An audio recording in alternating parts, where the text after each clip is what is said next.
എനിക്കറിയാം മാതാവാണ് ഈ വന്നിരിക്കണേന്ന് എനിക്കറിയാം. പക്ഷേ എനിക്ക് എൻ്റെ ആഗ്രഹങ്ങളൊന്നും പറയാൻ സാധിക്കണില്ല. പക്ഷേ ഞാൻ ഉള്ളിൽ ഇങ്ങനെ പറഞ്ഞു, എനിക്കിങ്ങനെ ആഗ്രഹങ്ങളുണ്ട്. അത് മാത്രമല്ല, മാതാവ് ഇങ്ങനെ ആ ആഗ്രഹങ്ങൾ ഞാൻ ഉള്ളിൽ പറഞ്ഞപ്പോൾ എൻ്റെ അടുത്തിരുന്ന് മാതാവ് ഇങ്ങനെ ചിരിച്ചു. എൻ്റെ പേര് ജിഷ പോള്. ഞാൻ വാളകത്തു നിന്നാണ് വരുന്നത്. മാതാവിനും ഈശോയ്ക്കും 1000 നന്ദി പറയുന്നു ഈ അൾത്താരയിൽ കയറി സാക്ഷ്യം പറയാൻ അനുവദിച്ചതിൽ. ഞാൻ 24/7/2022 ഇവിടെ വന്ന് ആദ്യമായി ഉടമ്പടി എടുക്കുന്നത്. ഇതെൻ്റെ 2ാമത്തെ സാക്ഷ്യമാണ്. എൻ്റെ മകൾ ജോന മരിയാജി, ഹസ്ബൻഡ് അജിമോൻ തോമസ് എന്നിവരാണ് എൻ്റെ കൂടെയുള്ളത്. എൻ്റെ മകൾക്ക് കിട്ടിയ അനുഗ്രഹത്തെക്കുറിച്ച് പറയാനാണ് ഞങ്ങളിവിടെ നിൽക്കുന്നത്. എൻ്റെ കുഞ്ഞ് +2 പഠിക്കുമ്പോൾ വളരെ ഉഴപ്പായിരുന്നു. അവൾക്ക് ആത്മീയത ഉണ്ടായിരുന്നില്ല. അപ്പം ഞാൻ ഉടമ്പടിയിൽ നിൽക്കുമ്പോൾ ഇതെല്ലാം ചെയ്യാൻ അവൾ നിർബന്ധിക്കുമായിരുന്നെങ്കിലും അവൾക്ക് യാതൊരു വിധത്തിലുള്ള ഇതും ഉണ്ടായില്ല. എൻ്റെ കൂടെ പ്രേക്ഷിത പ്രവർത്തനത്തിനൊക്കെ വരുമെങ്കിലും പ്രാർത്ഥനയിലൊട്ടും ആഴം ഉണ്ടായിരുന്നില്ല. അപ്പോൾ അത് ഞാൻ മാതാവിനോട് കരഞ്ഞ് പ്രാർത്ഥിക്കും. ഉടമ്പടിയിൽ വെച്ച് പ്രാർത്ഥിക്കുമ്പോൾ ഞാൻ പച്ചത്തിരി കത്തിച്ച് ഞാൻ പ്രാർത്ഥിച്ചപ്പോൾ വളരെയധികം സങ്കടത്തോടു കൂടി ഞാൻ പച്ചത്തിരി കത്തിച്ച് അത് പ്രാർത്ഥിച്ചപ്പോൾ എനിക്ക് പച്ചത്തിരിയിൽ ചെറിയൊരു ഹാർട്ടിൻ്റെ രൂപം വന്നു. അതിനുശേഷം അത് വലുതായതും അതിനകത്ത് ഒരു ഭാഷയിൽ എന്തോ എഴുതി വന്നത് ഞാൻ കണ്ടു. പക്ഷേ ഇതെന്താണെന്ന് ഞങ്ങൾക്ക് മനസ്സിലായില്ല. പിന്നെ ഞങ്ങൾ അത് മാതാവിനോട് ചോദിച്ചു എന്താണ് ഇതെന്നുള്ളത് ഞങ്ങൾക്ക് അറിയില്ലാത്ത കാരണം പിന്നെ ഞങ്ങളെ തോന്നിച്ചു ഇത് ഹീബ്രു ഭാഷയിലൊന്ന് ചെക്ക് ചെയ്യാൻ പറഞ്ഞു. അങ്ങനെ ഹീബ്രു ഭാഷയിൽ ഞങ്ങളത് ചെക്ക് ചെയ്തപ്പോൾ അത് ജോനയുടെ പേരായിരുന്നു. അതിനകത്ത് എഴുതി വന്നത് ഇത് ജോനയുടെ പേരായിരുന്നു. ഇതിലൂടെ എനിക്ക് മനസ്സിലായി ഇവളുടെ പേര് യേശുവിൻ്റെ ഹൃദയത്തിലാണ് എഴുതിയിരിക്കുന്നതെന്ന് എനിക്ക് മനസ്സിലായി. പിന്നെ എനിക്ക് അവളെക്കുറിച്ച് വലിയ ടെൻഷനൊന്നും ഉണ്ടായിരുന്നില്ല. പക്ഷേ പഠിക്കാതെയും ഒക്കെ ആ പരീക്ഷയുടെ സമയത്തും ഒക്കെ ഭയങ്കര ഉഴപ്പായിരുന്നു. അപ്പോഴാണ് അവൾക്ക് ഉടമ്പടി എടുക്കണമെന്നൊരാഗ്രഹം വന്നത്. അത് മാതാവ് തോന്നിച്ചതാണ്. അങ്ങനെ ഉടമ്പടി എടുക്കാനായിട്ട് അവൾ തീരുമാനിച്ചു. ഞങ്ങൾ 2 പേരും ഇവിടെ വന്നു. അവൾ ഉടമ്പടി എടുത്ത് അവൾക്ക് കിട്ടിയ അനുഗ്രഹത്തെക്കുറിച്ചും അതുപോലെ തന്നെ അവൾക്ക് ദൈവം കൊടുത്ത വലിയ കൃപയെക്കുറിച്ചും എൻ്റെ മകൾ പറയുന്നതാണ്. ഞാൻ അവൾക്ക് മൈക്ക് കൊടുക്കുകയാണ്. എൻ്റെ പേര് ജോന മരിയാജി. എനിക്ക് 18 വയസ്സാണ്. ഞാൻ ഇവിടെ വന്ന് ആദ്യമായിട്ട് ഉടമ്പടി എടുക്കുന്നത് 15/3/2025 ഞാനിവിടെ ഉടമ്പടി എടുക്കാനുണ്ടായ കാരണം എൻ്റെ +2 എക്സാം തന്നെയായിരുന്നു. എൻ്റെ +2 എക്സാം എനിക്ക് ഭയങ്കര പാടായിരുന്നു.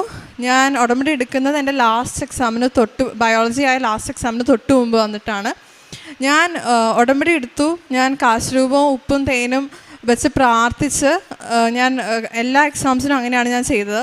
ലാസ്റ്റ് ബയോളജി എക്സാം ശരിക്കും മാതാവ് എനിക്ക് പറഞ്ഞു തന്നാണ് ഞാൻ എഴുതിയത്. കാരണം എന്താണെന്ന് വെച്ചാൽ ലാസ്റ്റ് എക്സാമിന് രാവിലെ മുമ്പ് ഞാൻ ഈ പോർഷൻസ് എല്ലാം റിവൈസ് ചെയ്യുമ്പോൾ എല്ലാം എനിക്ക് ബ്ലാങ്കാണ്. എന്ത് ക്വസ്റ്റ്യൻ വന്നാലും എനിക്കൊന്നും ചെയ്യാൻ പറ്റാത്തൊരവസ്ഥയിലാണ് ഞാൻ നിന്നത്. അങ്ങനെ ഞാൻ പോയി എക്സാം എഴുതി. ആ എക്സാമിന് എനിക്ക് 94ഉം ബാക്കി എല്ലാ എക്സാംസിനും ഞാൻ ആഗ്രഹിച്ചതിനേക്കാൾ കൂടുതൽ മാർക്കാണ് എനിക്ക് തന്നത്. അതിന് മാതാവിനും തിരുക്കുമാരനും 1000 നന്ദി പറയുന്നു. എൻ്റെ 2ാമത്തെ കാര്യം എന്താണെന്ന് വെച്ചാൽ എനിക്ക് പുറത്തേക്ക് പോകാനൊരു ആഗ്രഹം ഉണ്ടായിരുന്നു. പക്ഷേ എന്ത് ചെയ്യണം എന്ത് ആക്കണം എന്നൊന്നും എനിക്കറിയില്ലായിരുന്നു.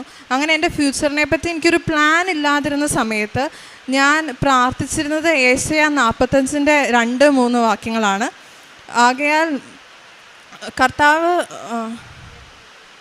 കർത്താവ് നിനക്ക് മുമ്പേ പോയി മലകൾ നിരപ്പാക്കുകയും പിച്ചളവാതികൾ തകർക്കുകയും ഇരുമ്പോടാമ്പലും ഒടുക്കുകയും ചെയ്യും. ഞാൻ നിൻ്റെ ദൈവമാണെന്ന് നീ അറിയേണ്ടതിന് അന്ധകാരത്തിലെ നിധികളും ധനശേഖരവും ഞാൻ നിനക്ക് നൽകും. ഈ പ്രാർത്ഥന ഞാൻ എന്നും പ്രാർത്ഥിക്കുമായിരുന്നു. അങ്ങനെ പപ്പയുടെ ഒരു കൂട്ടുകാരൻ വഴി ഞങ്ങളൊരു ഏജൻസീനെ പരിചയപ്പെട്ടു. ആ ഏജൻസിയിൽ പോണതിന് മുമ്പ് ഞാൻ കൃപാസനത്തിൻ്റെ ഇവിടെ വന്ന് അൾത്താരയിൽ മുട്ടുകുത്തി നിന്നിട്ട് ഞാൻ മാതാവിനോടും യേശുവിനോടും പറഞ്ഞു, നിനക്ക് ഇഷ്ടമുണ്ടെങ്കിൽ മാത്രമേ ഞാൻ പോകത്തുള്ളൂ. നിനക്ക് ഇഷ്ടമുള്ളൊരു സ്ഥലത്തേക്ക് എന്നെ വിടണമെന്ന് എനിക്ക് ഭയങ്കര ആഗ്രഹമാണ്. നീയും മാതാവും കൂടെ നിന്ന് വേണം എനിക്ക് കാര്യങ്ങൾ ചെയ്തു തരാൻ എന്നും പറഞ്ഞ് ഞങ്ങൾ ഏജൻസിയിൽ പോയി കഴിഞ്ഞപ്പോൾ അവർ ഞങ്ങൾക്ക് ബെസ്റ്റ് ഓപ്ഷനായിട്ട് എടുത്തു തന്നത് ഓസ്ട്രേലിയയാണ്. നഴ്സിംഗ് പഠിക്കാൻ വേണ്ടി ഓസ്ട്രേലിയക്ക് പോകാൻ. അങ്ങനെ ഞങ്ങൾ നഴ്സിംഗ്, പക്ഷെ ഞങ്ങൾക്ക് നോക്കുമ്പോൾ ഫിനാൻഷ്യലി ഞങ്ങൾ ഒട്ടും സ്റ്റേബിൾ അല്ല. ആ കാര്യത്തിൽ നല്ല ഹൈ ഫിനാൻഷ്യലി സ്റ്റാറ്റസ് ഉള്ളവർ മാത്രം പോകുന്ന ഒരു കോഴ്സാണത്.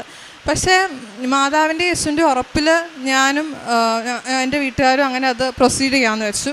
അങ്ങനെ എൻ്റെ ആദ്യത്തെ കടമ എന്ന് പറയുന്നത് ഞാൻ IELTS എഴുതാൻ പോയതാണ്. IELTS എഴുതാൻ പോയ ടൈമിൽ ഞാൻ അത്യാവശ്യം നല്ലോണം ഇംഗ്ലീഷ് പറയും. ഞാൻ ചെറുപ്പം തൊട്ടേ അങ്ങനെയാണ് വന്നത്.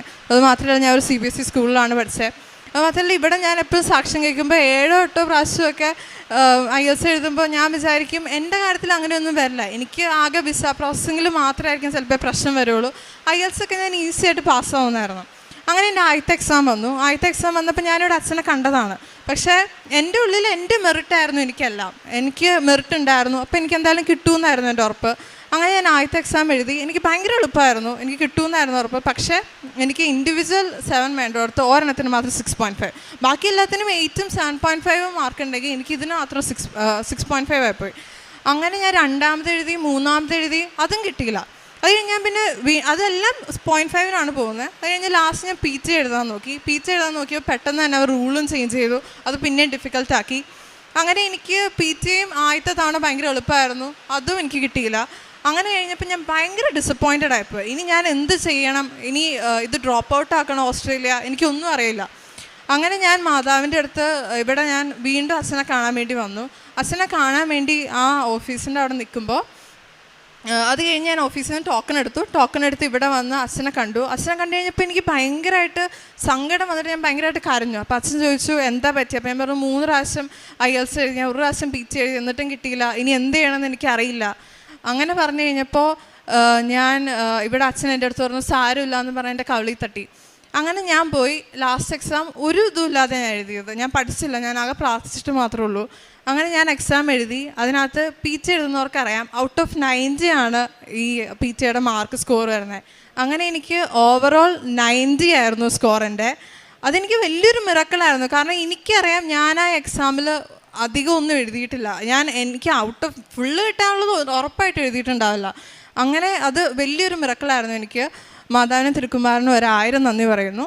അടുത്തൊരു കാര്യം എന്താണെന്ന് വെച്ചാൽ എൻ്റെ വീടിൻ്റെ നിലം കരയാക്കുന്നതിൻ്റെ കാര്യമായിരുന്നു.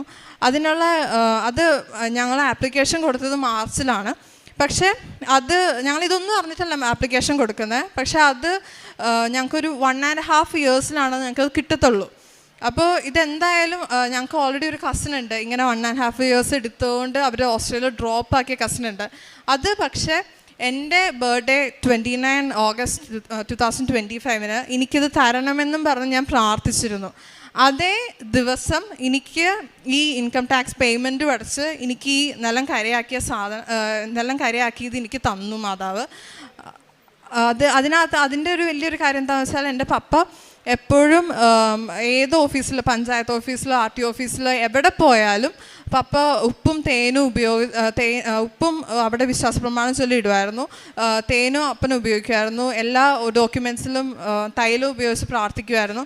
അതുകൊണ്ടാണ് ഭയങ്കര ടൈം ഷോർട്ടനിങ്. ഏകദേശം ഒരു 5 മാസത്തിലാണ് ഞങ്ങൾക്കത് കിട്ടിയത്. ഒരു 1.5 വർഷം എടുക്കേണ്ട കാര്യം ഒരു 5 മാസത്തിൽ. അതിന് മാതാവിന് യേശുവിനും തിരുക്കുമാരനും 1000 നന്ദി പറയുന്നു. ഇനി അടുത്തൊരു കാര്യം ലോണിൻ്റെ കാര്യമായിരുന്നു. എൻ്റെ ഫ്രണ്ട്സ് എല്ലാവരും ലോണിൻ്റെ കാര്യത്തിൽ ഓടി നടക്കുന്നത് ഞാൻ കണ്ടിട്ടുണ്ട്. അവർക്കൊക്കെ 1 മാസത്തിലൊക്കെയാണ് അവർക്കത് ലോൺ പാസ്സാവുന്നത്. അപ്പോൾ 1 മാസം എടുക്കുമ്പോഴത്തെ പ്രശ്നം എന്താണെന്ന് വെച്ചാൽ എനിക്ക് യൂണിവേഴ്സിറ്റിയിൽ സീറ്റ് കിട്ടാനായിട്ട് പറ്റില്ല. അപ്പം ഞാൻ മാതാവിൻ്റെ അടുത്ത് പപ്പ എപ്പോഴും ഈ ബാങ്കുകളിൽ പോകുമ്പോൾ ഇതുപോലെ തന്നെ ഉപ്പിട്ട് പ്രാർത്ഥിക്കാമായിരുന്നു, വിശ്വാസപ്രമാണം ചൊല്ലി. പിന്നെ എല്ലാ ഡോക്യുമെൻറ്റ്സിലും തൈലം ഉപയോഗിക്കുമായിരുന്നു.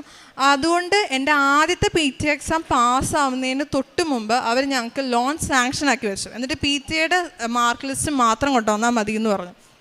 അങ്ങനെ അവർ അത് പാസ്സാവാത്തതുകൊണ്ട് രണ്ടാമത്തെ PT എക്സാം വരെ അവർ ഹോൾഡ് ചെയ്ത് വെച്ചു.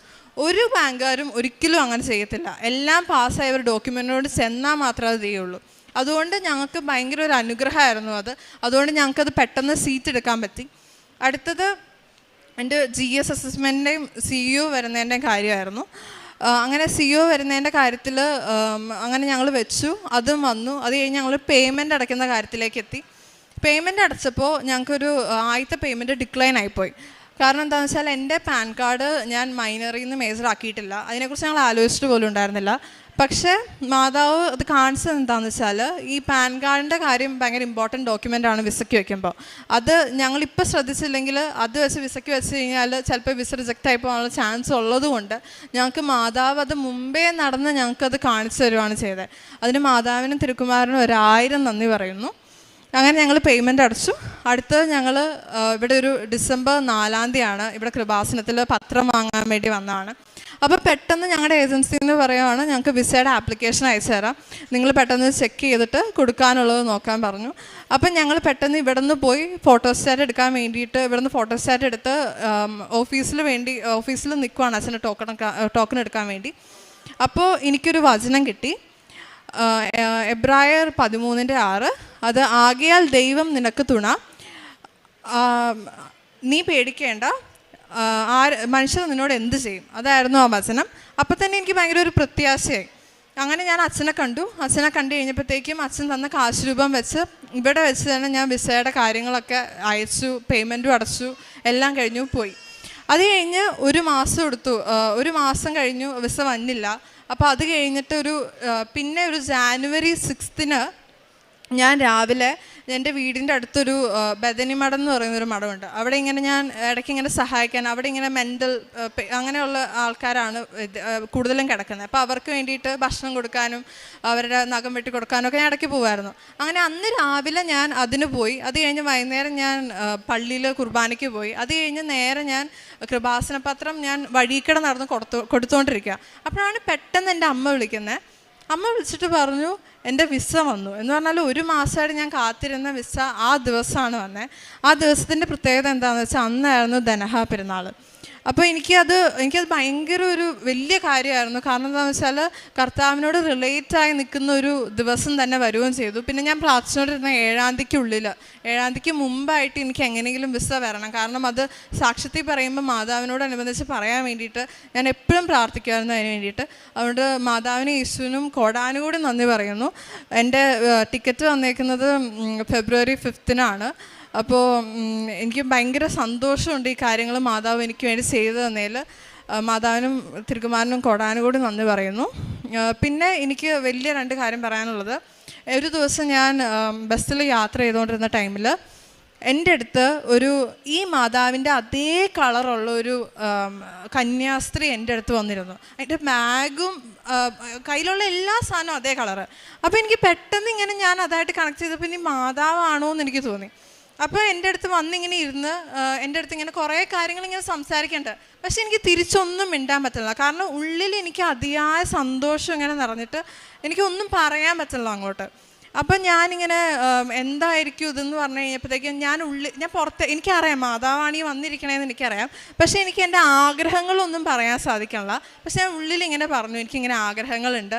അത് മാത്രമല്ല മാതാവ് ഇങ്ങനെ ആ ആഗ്രഹങ്ങൾ ഞാൻ ഉള്ളിൽ പറഞ്ഞു. അപ്പോൾ എൻ്റെ അടുത്തിരുന്ന് മാതാവ് ഇങ്ങനെ ചിരിച്ചു. അപ്പോൾ എനിക്ക് മനസ്സിലായി ഇത് മാതാവ് തന്നെയാണ് വന്നത് എൻ്റെ അടുത്ത്.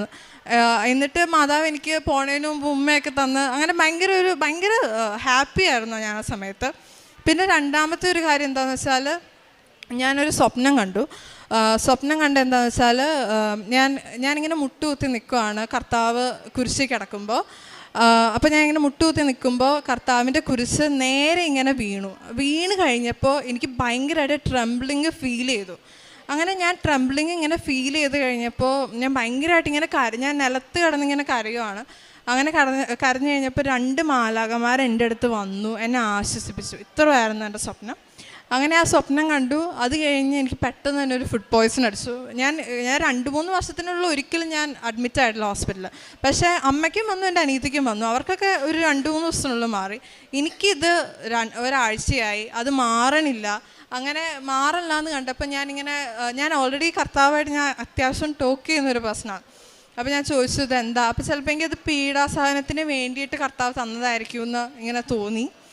പിന്നെ ഞാൻ ചെയ്യുന്ന ആത്മീയമായിട്ടുള്ള കാര്യങ്ങൾ എന്ന് പറഞ്ഞാൽ എനിക്ക് കർത്താവിനോട് ഭയങ്കരമായിട്ട് സ്നേഹം തോന്നി തുടങ്ങി. ഞാൻ ആക്ച്വലി എൻ്റെ 10th വരെ ഞാൻ കർത്താവിനോട് ഭയങ്കര അടുത്ത് നിന്ന ഒരാളാണ്. 10th വന്നപ്പോൾ ഞാനിങ്ങനെ പറഞ്ഞു, എന്തോ ഒരു ചെറിയ ഇഷ്യൂ വന്നപ്പോൾ ഞാൻ ഇങ്ങനെ പറഞ്ഞു, നീ ഇത്രയും നാൾ എന്നെ കൈവെള്ളയിൽ കൊണ്ടു നടക്കുന്നല്ലേ പറഞ്ഞേ, എന്നിട്ട് നീ എന്നെ കൈവെള്ളയിലല്ലോ, ഇത്രയും ഇഷ്യൂസ് എനിക്ക് വരുന്നുണ്ടല്ലോ എന്ന് ഞാനിങ്ങനെ ചോദിച്ചു. അതെൻ്റെ അഹങ്കാരം കൊണ്ട് ചോദിച്ചാണ്. അത് ഞാനിപ്പോൾ സോറി പറയുന്നു. അത് കഴിഞ്ഞ പിന്നെ എനിക്ക് വരുന്ന പ്രശ്നങ്ങൾക്ക് കയ്യും കണക്കുമില്ല. എന്ത് വന്നാലും പ്രശ്നങ്ങളായിരുന്നു എനിക്ക്. അപ്പോഴാണ് എനിക്ക് മനസ്സിലായത് എന്തോരം കൈവെള്ളയിലാണ് എന്നെ അത്രയും നാൾ കൊണ്ടു നടന്നതെന്ന്. അത് കഴിഞ്ഞ് ആ ഒരു ഗ്യാപ്പ് വന്നേ പിന്നെ അതുവരെ ഞാൻ കർത്താവിനോട് ടോക്ക് ചെയ്യുമായിരുന്നു. പക്ഷേ ഈ ഉടമ്പടി എടുത്തേ പിന്നെയാണ് ഞാൻ ആ ടോക്ക് എനിക്ക് പിന്നെ ഒന്ന് വന്നു തുടങ്ങിയത്. അതുകൊണ്ട് എന്ത് കാര്യം വന്നാലും എനിക്കിപ്പോൾ കർത്താവിനോട് ചോദിക്കാൻ പറ്റുന്നുണ്ട്. കർത്താവ് എന്നോട് ആൻസർ പറയുന്നത് ഭയങ്കര ഒരു ആ ഒരു റിലേഷൻ എന്ന് പറയുന്നത് ഭയങ്കര ഒരു ഇൻറ്റിമസി ഉണ്ട് കർത്താവിനോട്. പിന്നെ അത് മാത്രമല്ല എനിക്ക് വേറൊരു കാര്യം എനിക്ക് ഉടമ്പടിക്കടെ കിട്ടി ഇതിനേക്കാളും വലിയൊരു കാര്യം എന്ന് പറഞ്ഞാൽ ഞാൻ നേരത്തെയൊക്കെ നിത്യജീവനെക്കുറിച്ച് ആലോചിച്ചുകൊണ്ടിരുന്നത് ഒരു നമുക്കൊക്കെ സുഖമുള്ള ഒരു സ്ഥലമാണത്. നമ്മൾ ചെന്ന് കഴിഞ്ഞാൽ നമുക്ക് സുഖത്തോടെ ജീവിക്കാൻ പറ്റുന്ന ഒരു സ്ഥലമാണ്. പക്ഷേ ഞാൻ കർത്താവിനോട് അടുത്ത് കഴിഞ്ഞപ്പോൾ, എനിക്ക് കർത്താവിനോട് ഇത്രയും സ്നേഹം വന്നപ്പോൾ, എനിക്ക് എൻ്റെ കർത്താവിനെ കാണണം എന്നുള്ളൊരു രീതിയിലേക്ക് എൻ്റെ നിത്യജീവൻ കൺവേർട്ടായി. എനിക്ക് എങ്ങനെയെങ്കിലും കർത്താവിനെ കാണണം, അതായിരുന്നു എൻ്റെ നിത്യജീവൻ. ഇപ്പോഴും എനിക്ക് അതാണ് എൻ്റെ നിത്യജീവൻ. അതാണ് എൻ്റെ ഉടമ്പടിയിൽ നിന്ന് എനിക്ക് കിട്ടിയ ഏറ്റവും വലിയ കാര്യം. അങ്ങനെയൊക്കെ. പിന്നെ ഞാൻ എൻ്റെ പ്രേക്ഷിത പ്രവർത്തനം എന്ന് പറഞ്ഞാൽ ഞാൻ പൊതിച്ചോറ് കൊടുക്കാനായിട്ട് പോകും. പിന്നെ ഹോസ്പിറ്റലിൽ രോഗികളെ കാണാനും അവർക്ക് പൈസ കൊടുക്കാൻ അമ്മയുടെ കൂടെ പോകാറുണ്ട്. പിന്നെ പത്രം എന്ന് പറഞ്ഞാൽ ഞങ്ങളൊരു 20 ബണ്ടിൽ എല്ലാ മാസവും വാങ്ങും. പിന്നെ ഈ ഡിസംബറിലൊക്കെ 30 ബണ്ടിലാക്കി. അങ്ങനെയായിരുന്നു എൻ്റെ കാരുണ്യപ്രവർത്തനങ്ങളും പ്രേക്ഷിത പ്രവർത്തനങ്ങളും. അങ്ങനെ ഇത്രയും ചെയ്തു തന്ന മാതാവിനും തിരുക്കുമാരനും 1000 നന്ദി പറയുന്നു. സാധാരണ ഇതിന് ലോൺ വയ്ക്കുമ്പോൾ വെറ്റ് ഏരിയ ശരിക്ക് ലോണിന് എടുക്കില്ലാത്തതാണ്. സാധാരണ ഇതിന് കരഭൂമിയാണെങ്കിൽ മാത്രമേ ഇതാവുള്ളൂ. ഇത് ഇപ്പോഴത്തെ നിലയിൽ ശരിക്കും ഗവൺമെൻറ് ഇത് മാറ്റിത്തരുന്നെങ്കിൽ മിനിമം 1 വർഷമെങ്കിലും എടുക്കും. അപ്പം ഇതിൻ്റെ പ്രയോറിറ്റി കിട്ടാനായിട്ട് എല്ലാ ഓഫീസുകളിലും പ്രയോറിറ്റി കിട്ടാനായിട്ട് ഈ ഉപ്പിട്ട് പ്രാർത്ഥിച്ച വഴി മാതാവ് തിരുക്കുമാരനും ടൈം ഷോർട്ടിങ് ചെയ്തു തന്നുണ്ട്. ഇങ്ങനെ ചെയ്തു തന്ന മാതാവിനും തിരുക്കുമാരനും 1000 നന്ദി പറയുന്നു. ആത്മീയമായി ഞാൻ വളരെ ദൈവത്തോടും മാതാവിനോടും വളരെ അറ്റാച്ച്മെൻ്റായിട്ട് നിൽക്കുവാനുള്ളൊരു കൃപ എനിക്ക് തന്നു. എന്നെ ആ ദൈവസ്നേഹത്തിൽ നിന്ന് ഒരിക്കലും തള്ളിക്കളയരുതേ എന്നാണ് എൻ്റെ പ്രാർത്ഥന. മാത്രമല്ല, ഞാൻ ഇവർക്ക് വേണ്ടി ഒരു അടയാളം ഞാൻ ചോദിച്ചു. ഓസ്ട്രേലിയയിലേക്ക് പോകുന്നത് ഞങ്ങൾ പ്രോസസ്സ് ചെയ്യുന്നുണ്ട്, മാതാവ് എന്താണ് ഞങ്ങൾക്കൊരു അടയാളം തരുമോ എന്ന് ചോദിച്ചു. അപ്പോൾ എൻ്റെ പച്ചത്തിരിയിൽ ഓസ്ട്രേലിയയിൽ ഇവൾ പോകുന്ന ക്യാൻബറ എന്ന് പറഞ്ഞ ആ സ്ഥലത്തിൻ്റെ മാപ്പ് തിരിയിൽ കാണിച്ചു തന്നു. അപ്പോൾ അത് അങ്ങനെ ഞങ്ങൾക്ക് അത് കൃത്യമായിട്ട് മനസ്സിലായി. അത് യേശുവും അത് ഏറ്റെടുത്തിട്ടുണ്ട്. നിങ്ങൾ ഒന്നുകൊണ്ടും പേടിക്കണ്ട എന്നുള്ളത് അതിൽ നിന്ന് മനസ്സിലായി. ഞങ്ങൾ പൊതിച്ചോറ് ഞങ്ങൾ സാധാരണ രീതിയിൽ വാങ്ങിച്ചു കൊടുക്കുകയാണ് ചെയ്യാറ്. പക്ഷേ ഞങ്ങൾക്ക് മനസ്സിലായി ഞങ്ങളത് വീട്ടിലുണ്ടാക്കി കൊടുക്കണം. അങ്ങനെ ഞങ്ങൾ പൊതിച്ചോറ് കെട്ടി ഞങ്ങൾ സ്കൂട്ടറിൽ പോയി നമ്മൾ എങ്ങനെ നടക്കണം, എവിടെ കൊടുക്കണം, എത്ര പൊതി കൊടുക്കണം, അത് മാതാവ് ഞങ്ങൾക്ക് പറഞ്ഞു തരും. അപ്പോൾ ആ രീതിയിൽ ചെന്നിട്ട് നമ്മൾ ആ സ്ഥലത്ത് പോയി കൊടുക്കുമ്പോൾ അവിടെ ആളുണ്ടാവും, നമ്മളെ കാത്തിരിക്കുന്നുണ്ടാവും അത് വാങ്ങിക്കാനായിട്ട്. അതുപോലെ തന്നെ വളരെയധികം അനുഗ്രഹങ്ങൾ ഞങ്ങൾക്ക് തന്നിട്ടുണ്ട് എല്ലാത്തിനും. ഞാനിപ്പോൾ 12ാമത്തെ ഉടമ്പടി പുതുക്കി 3.5 വർഷമായിട്ട് ഉടമ്പടിയിൽ നിൽക്കുന്നതാണ്. ഇത്രയധികം അനുഗ്രഹങ്ങൾ തന്ന മാതാവിനും ഈശോയ്ക്കും 1 കോടി നന്ദി പറഞ്ഞ് എൻ്റെ സാക്ഷ്യം നിർത്തുന്നു.